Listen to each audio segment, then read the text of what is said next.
હાંસોટના ઇલાવ ગામે આદર્શ કેળવણી મંડળ સંચાલિત આર.કે. વકીલ હાઈસ્કૂલ અને સ્વર્ગસ્થ અલકાબેન પ્રાથમિક શાળા ખાતે ગુરુ પૂર્ણિમાના પાવન પર્વની ભાવભીની ઉજવણી કરવામાં આવી હતી. કાર્યક્રમની શરૂઆત ગુરુના મહિમાને સ્મરણ કરી કરવામાં આવી હતી.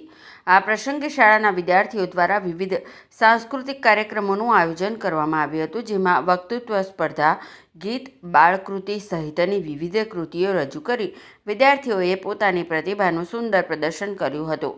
વિદ્યાર્થીઓ દ્વારા આ પ્રસંગે શાળાના શિક્ષકો અને શિક્ષિકાનું પૂજન કરવામાં આવ્યું હતું. આ પ્રસંગે શાળાના આચાર્ય ધર્મેશ જોશીએ વિદ્યાર્થીઓને ગુરુ પૂર્ણિમાનું મહત્વ સમજાવ્યું હતું. તેમને જીવનમાં ગુરુના સ્થાન, ગુરુ પ્રત્યે આદર સન્માનની ભાવના અને ગુરુના માર્ગદર્શનનું મહત્વ અંગે વિદ્યાર્થીઓને પ્રેરણાત્મક માર્ગદર્શન આપ્યું હતું. કાર્યક્રમમાં પ્રાથમિક વિભાગના આચાર્ય જયેશ પટેલ સહિત શાળાનો સમગ્ર પરિવાર ઉપસ્થિત રહ્યા હતો.